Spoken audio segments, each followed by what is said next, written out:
Hi ಎಲ್ಲರಿಗೂ ನಮಸ್ತೆ. Welcome back to Deepika F YouTube channel. ಯಾರೆಲ್ಲ ನನ್ನ ಚಾನಲನ್ನು ಸಬ್ಸ್ಕ್ರೈಬ್ ಮಾಡ್ಕೊಳ್ಳಂತೆ ವಿಡಿಯೋ ನೋಡ್ತಾ ಇದ್ದರೆ ಮೊದಲು ಸಬ್ಸ್ಕ್ರೈಬ್ ಮಾಡಿಕೊಂಡು ಅನಂತರ ವಿಡಿಯೋ ನೋಡಿ, ಹಾಗೆ ಲೈಕ್ ಕಮೆಂಟ್ ಎಲ್ಲ ಮಾಡಿ. ನಾವಿವತ್ತು ಹೂಕೋಸಿನ ಫ್ರೈ ಮಾಡೋಣ.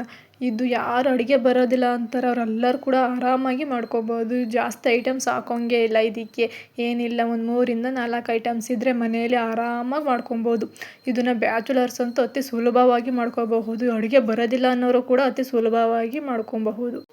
ನಾನಿಲ್ಲಿ ಒಂದು ಅರ್ಧ ಹೂಕೋಸು ತೊಗೊಂಡಿದ್ದೀನಿ. ಅದನ್ನು ನಾನು ಚಿಕ್ಕದಾಗಿ ಕಟ್ ಮಾಡ್ಕೊಂಡಿದ್ದೀನಿ. ನೋಡ್ತಾ ಇದ್ದೀರಲ್ಲ, ಇಷ್ಟು ಚಿಕ್ಕದಾಗಿ ಕಟ್ ಮಾಡ್ಕೊಬೇಕು, ಅತಿ ದಪ್ಪಕ್ಕೆ ಕಟ್ ಮಾಡ್ಕೊಬಾರ್ದು. ಇದನ್ನು ನಾನು ಒಂದು ಬಾಣಲಿಗೆ ಹಾಕಿ 1-2 ಗ್ಲಾಸ್ ನೀರು ಹಾಕ್ತಾಯಿದ್ದೀನಿ. ಇದನ್ನು ನೀರು ಹಾಕ್ಕೊಂಡು ಬೇಯಿಸ್ಕೊಬೇಕು. ಏನಕ್ಕೆ ಅಂದರೆ ಇದರಲ್ಲಿ ಚಿಕ್ಕದಾಗಿ ಹುಳಗಳು ಇರುತ್ತೆ, ಅದು ಕಾಣಿಸಲ್ಲ. ನೀರಲ್ಲಿ ಬೇಯಿಸ್ಕೊಂಡ್ರೆ ಅದೆಲ್ಲ ಹೋಗುತ್ತೆ ಅಂತ ಹೇಳಿ ಬೇಯಿಸ್ಕೊಳ್ತಾ ಇದ್ದೀನಿ. 2 ಗ್ಲಾಸ್ ನೀರು ಹಾಕ್ಕೊಂಡು ಬೇಯಿಸ್ಕೊಳ್ತಾ ಇದ್ದೀನಿ. ಇದಕ್ಕೆ 1 ಟೇಬಲ್ ಸ್ಪೂನಷ್ಟು ಅರಿಶಿನ ಹಾಕ್ಕೊಳ್ತಾ ಇದ್ದೀನಿ. ಅರಿಶಿನ ತುಂಬ ಒಳ್ಳೆಯದು, ಅದನ್ನ ಹಾಕ್ಕೊಂಡು ಬೇಯಿಸ್ಕೊಂಡ್ರೆ ಚೆನ್ನಾಗಿರುತ್ತೆ ಅಂತ ಹಾಕ್ಕೊಳ್ತಾ ಇದ್ದೀನಿ. ಅರ್ಧ ಟೇಬಲ್ ಸ್ಪೂನಷ್ಟು ಉಪ್ಪು ಹಾಕ್ಕೊಳ್ತಾ ಇದ್ದೀನಿ. ಉಪ್ಪು ಹಾಕೋದು ಏನಕ್ಕೆ ಅಂದರೆ ಬೇಗನೆ ಬೇಯುತ್ತೆ ಅನ್ನೋ ಉದ್ದೇಶಕ್ಕೋಸ್ಕರ ಉಪ್ಪು ಹಾಕ್ಕೊಳ್ತಾ ಇದ್ದೀನಿ. ನೋಡಿ, ಹೀಗೆ ಬೆಂದಿರಬೇಕು. ಅರ್ಧ ಬೆಂದಿರಬೇಕು, ಫುಲ್ ಬೇಯಿಸೋಕೆ ಹೋಗ್ಬೇಡಿ, ಅರ್ಧ ಬೇಯಿಸಿ ಸಾಕು. ಅಷ್ಟು ಬೆಂದರೆ ಸಾಕಾಗುತ್ತೆ. ಈಗ ಮಾಡೋಣ ಬನ್ನಿ. ಮಡಗಿ ಇದಕ್ಕೆ 2-3 ಟೇಬಲ್ ಸ್ಪೂನಷ್ಟು ಎಣ್ಣೆ ಹಾಕ್ಕೊಳ್ತಾ ಇದ್ದೀನಿ. ಆನಂತರ ಕರ್ಬೇವಿನ ಸೊಪ್ಪು ಹಾಕ್ಕೊಳ್ತಾ ಇದ್ದೀನಿ. ಒಂದು 5-6 ಕರ್ಬೇವಿನ ಸೊಪ್ಪು ಹಾಕ್ಕೊಳ್ತಾ ಇದ್ದೀನಿ. ಒಂದು ಈರುಳ್ಳಿ ಹಾಕ್ಕೊಳ್ತಾ ಇದ್ದೀನಿ. ಇದು ಚಿಕ್ಕದಾಗಿ ಕಟ್ ಮಾಡ್ಕೊಂಡಿರುವಂಥ ಒಂದು ಈರುಳ್ಳಿ ಹಾಕ್ಕೊಳ್ತಾ ಇದ್ದೀನಿ. ಇದನ್ನು ನೀಟಾಗಿ ಫ್ರೈ ಮಾಡ್ಕೊಬೇಕು. ಆನಂತರ ಇಲ್ಲಿ 2 ಟೊಮೊಟೊ ತೊಗೊಂಡಿದ್ದೀನಿ ನಾನು. ಚಿಕ್ಕದಾಗಿ ಕಟ್ ಮಾಡ್ಕೊಂಡಿರುವಂಥ 2 ಟೊಮೊಟೊ ಹಾಕ್ಕೊಳ್ತಾ ಇದ್ದೀನಿ. ಇದನ್ನು ನೀಟಾಗಿ ಫ್ರೈ ಮಾಡ್ಕೋಬೇಕು. ನೀರು ಸುಂಡೋವರೆಗೂ ಇದನ್ನು ನೀಟಾಗಿ ಫ್ರೈ ಮಾಡ್ಕೊಬೇಕು. ಆನಂತರ ನಾವು ಆಗಲೇ ಬೇಯಿಸ್ಕೊಂಡು ಇಟ್ಕೊಂಡಿದ್ವಲ್ಲ ಹೂಕೋಸು, ಅದನ್ನು ಹಾಕ್ಕೊಳ್ತಾ ಇದ್ದೀನಿ. ನೀರೆಲ್ಲ ಸೋಸ್ಬಿಟ್ಟು ಬರೀ ಕೋಸೊಂದು ಹಾಕ್ಕೊಳ್ತಾ ಇದ್ದೀನಿ, ನೀರು ಹಾಕ್ಕೊಬೇಡಿ, ಬರೀ ಕೋಸು ಹಾಕ್ಕೊಳ್ತಾ ಇದ್ದೀನಿ. ಅದನ್ನು ಹಾಕ್ಕೊಂಡು ನೀಟಾಗಿ ಮಿಕ್ಸ್ ಮಾಡ್ಕೊಳ್ತಾ ಇದ್ದೀನಿ.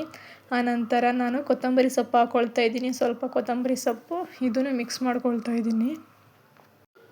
ಅದನ್ನು ನೀಟಾಗಿ ಮಿಕ್ಸ್ ಮಾಡ್ಕೊಬೇಕು, ನೋಡಿ ಈ ರೀತಿ. ಆನಂತರ ನಾನಿಲ್ಲಿ ಅರ್ಧ ಗ್ಲಾಸಷ್ಟು ನೀರು ಹಾಕ್ಕೊಳ್ತಾ ಇದ್ದೀನಿ. ಏನಕ್ಕೆ ಅಂದರೆ ಅದೊಂದು ಸ್ವಲ್ಪ ಬೇಯಲಿ ಅನ್ನೋದಕ್ಕೋಸ್ಕರ ಅರ್ಧ ಗ್ಲಾಸ್ ನೀರು ಹಾಕ್ಕೊಳ್ತಾ ಇದ್ದೀನಿ.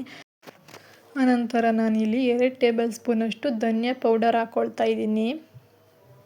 ಮೆಣಸಿನಕಾಯಿ ಪುಡಿ ಹಾಕ್ಕೊಳ್ತಾ ಇದ್ದೀನಿ 1 ಟೇಬಲ್ ಸ್ಪೂನಷ್ಟು. ಇದನ್ನು ಮಿಕ್ಸ್ ಮಾಡ್ಕೊಬೇಕು ನೀಟಾಗಿ. ಅದು ನೀರೆಲ್ಲ ಸುಂಡೋವರೆಗೂ ಮಿಕ್ಸ್ ಮಾಡ್ಕೊಬೇಕು.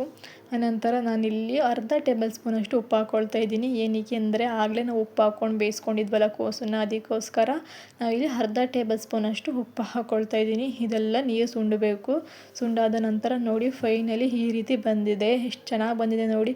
ಕೇವಲ ಬರೀ 3-4 ಐಟಮ್ಸ್ ಇದ್ದರೆ ಅಷ್ಟೇ ಸಾಕು, ಎಷ್ಟು ರುಚಿಕರವಾಗಿ ಬಂದಿದೆ. ನೀವು ಇದನ್ನು ರೊಟ್ಟಿ ಜೊತೆಗೆ, ಚಪಾತಿ ಜೊತೆಗೆಲ್ಲ ತಿನ್ಬೋದು, ತುಂಬಾ ಚೆನ್ನಾಗಿರುತ್ತೆ. ನೀವು ಒಂದ್ಸತಿ ಮನೇಲಿ ಮಾಡ್ಕೊಂಡು ಟ್ರೈ ಮಾಡಿ, ಹಾಗೆ ಹೇಗೆ ಬಂದಿದೆ ಅಂತ ಕಮೆಂಟ್ ಮಾಡಿ. ಥ್ಯಾಂಕ್ ಯು, ಧನ್ಯವಾದಗಳು.